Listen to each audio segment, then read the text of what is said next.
Mula sa isang songwriting festival noong 1996, ipinanganak ang Musikatha.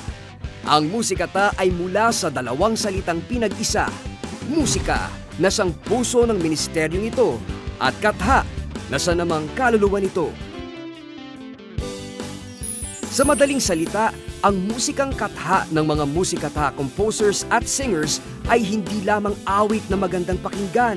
Sa halip, may maganda rin itong mensaheng kayang humipo at magbago ng buhay.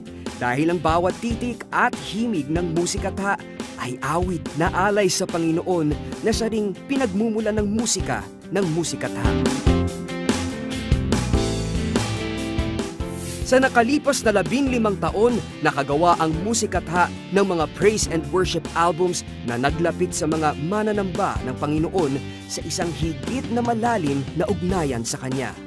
Bukod dito, lumikha rin ang Musikatha ng mga Christian albums para sa mga bata, kabataan, at mga respetadong Christian artists sa bansa.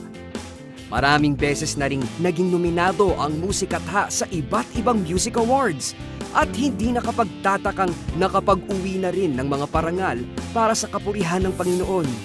Dahil na rin sa pagpapala ng Panginoon, mula sa paglikha ng mga Christian albums ay higit pang lumawak ang ministeryo ng Musikatha.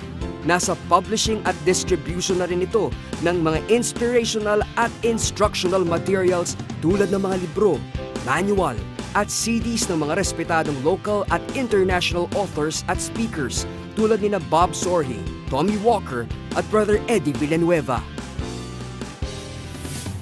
Mayroon din itong existing distribution partnership sa mga pinagkakatiwalaang organisasyon tulad ng Biblica, publisher at distributor ng NIV Bible sa iba't ibang wika, maging ng Philippine Bible Society, OMF Literature, Purpose Driven Life, Lighthouse at Brother Eddie Ministries.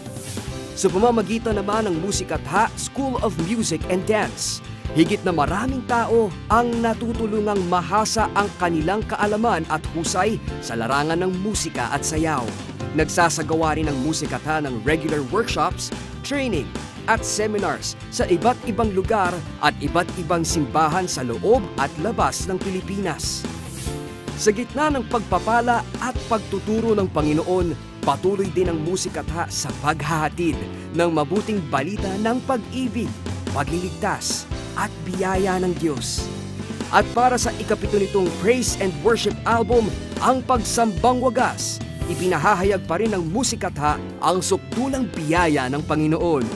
Sa bansang tinaguriang Worshiping Nation of the Living God, hindi mapapatid ang pag-usbong ng mga awiting magluluklok sa Panginoong Hesus sa kanyang kabanal-banalang luklukan. Ito ang pangako ng Musikatha.